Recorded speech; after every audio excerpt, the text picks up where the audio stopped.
1987ರ ಕಾಲ. ಮೈಸೂರು ಹತ್ತಿರದ ಒಂದು ಸಣ್ಣ ಹಳ್ಳಿ.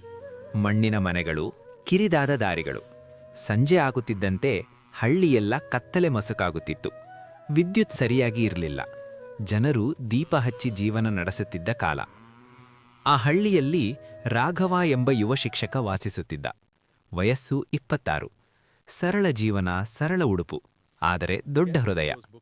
ಅವನಿಗೆ ಲೋಕದಲ್ಲೇ ಅತಿ ಮುಖ್ಯವಾದವಳು ಅವನ 12 ವರ್ಷದ ತಂಗಿ ಸೀತಾ. ತಾಯಿ ತಂದೆ ಚಿಕ್ಕ ವಯಸ್ಸಿನಲ್ಲೇ ಮೃತಪಟ್ಟಿದ್ದರು. ರಾಘವನೇ ಸೀತಾಳಿಗೆ ಅಣ್ಣ, ತಂದೆ, ತಾಯಿ ಎಲ್ಲವೂ. ಕತ್ತಲೆ ಮನೆಯ ರಹಸ್ಯ. ಹಳ್ಳಿಯ ಕೊನೆಯಲ್ಲಿ ಒಂದು ಹಳೆಯ ಬಂಗ್ಲಾ ಇತ್ತು. ಜನರದನ್ನು ಕತ್ತಲೆ ಮನೆಯೆಂದು ಕರೆಯುತ್ತಿದ್ದರು. ವರ್ಷಗಳಿಂದ ಯಾರೂ ಅಲ್ಲಿ ವಾಸವಿರಲಿಲ್ಲ. ಕಿಟಕಿಗಳು ಒಡೆದು ಹೋಗಿದ್ದವು, ಗಿಡಗಳು ಬೆಳೆದಿದ್ದವು. ಆದರೆ ಕೆಲ ದಿನಗಳಿಂದ ಜನರು ಹೇಳತೊಡಗಿದರು, ರಾತ್ರಿ ಆ ಮನೆಯಲ್ಲಿ ದೀಪ ಹೊತ್ತಿದೆ, ಯಾರೋ ನೆರಳು ಕಾಣಿಸುತ್ತಿದೆ. ಭಯ ಹಳ್ಳಿಯನ್ನೇ ಆವರಿಸಿತು.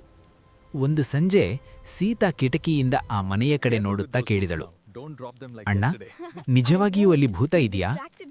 ರಾಘವ ನಕ್ಕನು. ಭೂತಗಳಿಗಿಂತ ಭಯಾನಕದ್ದು ನಮ್ಮ ಭಯವೇ.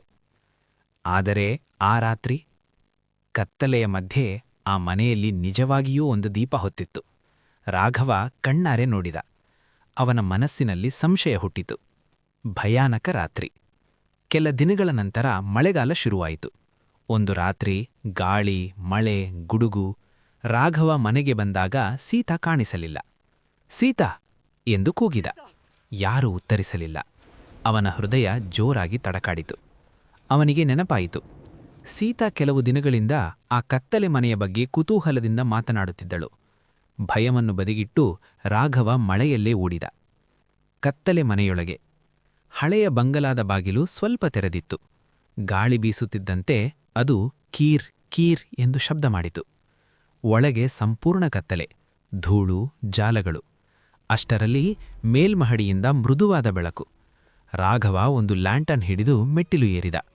ಪ್ರತಿ ಹೆಜ್ಜೆಯೂ ಭಯದಿಂದ ತುಂಬಿತ್ತು. ಅನಿರೀಕ್ಷಿತ ದೃಶ್ಯ. ಮೇಲ್ಮಹಡಿಯ ಕೋಣೆಯಲ್ಲಿ ಸೀತಾ ಕುಳಿತಿದ್ದಳು. ಅವಳ ಮುಂದೆ ಒಬ್ಬ ವೃದ್ಧ ವ್ಯಕ್ತಿ. ಬಿಳಿಗಡ್ಡ, ಹಳೆಯ ಶಾಲು, ದುರ್ಬಲ ಆದರೆ ಶಾಂತ ಮುಖ. ಸೀತಾ ಎಂದು ರಾಘವ ಒಳಗಿ ನುಗ್ಗಿದ.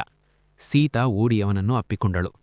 ಅಣ್ಣ, ಇವರು ಭೂತ ಅಲ್ಲ, ಅವಳು ಕಣ್ಣೀರು ಹಾಕುತ್ತಾ ಹೇಳಿದಳು. ವೃದ್ಧನು ಮೃದುವಾಗಿ ಮಾತನಾಡಿದ, ನಾನು ಈ ಮನೆಯ ಮಾಲೀಕ. ಎಲ್ಲರೂ ನನ್ನನ್ನು ಸತ್ತೆಂದು ಭಾವಿಸಿದರು. ಆದರೆ ಕೆಲವರು ನನ್ನ ಆಸ್ತಿಗಾಗಿ ನನ್ನ ಮೇಲೆ ದಾಳಿ ಮಾಡಿದರು.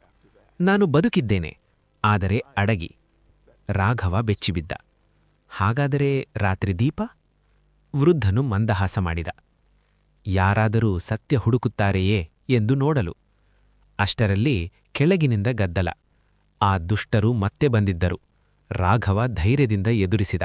ಸೀತಾಳನ್ನು ಹಿಂದೆ ನಿಲ್ಲಿಸಿದ. ಮಳೆ ಹೊರಗೆ ಜೋರಾಗಿತ್ತು, ಗುಡುಗು. ರಾಘವ ಕೂಗಿದ, ಊರವರು ಸಹಾಯ! ಕೆಲವೇ ಕ್ಷಣಗಳಲ್ಲಿ ಹಳ್ಳಿಯ ಜನರು ಕಡ್ಡಿಗಳು, ದೀಪಗಳು ಹಿಡಿದು ಬಂದರು. ದುಷ್ಟರು ಸಿಕ್ಕಿಬಿದ್ದರು. ಸತ್ಯ ಹೊರಬಂತು. ಜನರು ತಮ್ಮ ತಪ್ಪು ಅರಿತುಕೊಂಡರು. ಕೆಲವು ತಿಂಗಳುಗಳ ನಂತರ ಆ ಕತ್ತಲೆ ಮನೆ ಸಂಪೂರ್ಣ ಬದಲಾಯಿತು. ಅದು ಅನಾಥ ಮಕ್ಕಳಿಗಾಗಿ ಒಂದು ಚಿಕ್ಕ ಶಾಲೆಯಾಯಿತು.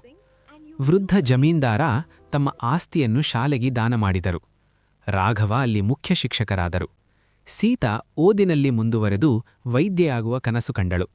ಒಂದು ಸಂಜೆ ಸೂರ್ಯಾಸ್ತದ ಹೊತ್ತಿನಲ್ಲಿ ಆ ಮನೆಯ ಮೆಟ್ಟಿಲಿನಲ್ಲಿ ನಿಂತು ಸೀತಾ ನಕ್ಕು ಕೇಳಿದಳು, ಅಣ್ಣ, ಈಗ ಭೂತಗಳ ಮೇಲೆ ನಂಬಿಕೆಯಿದೆಯಾ?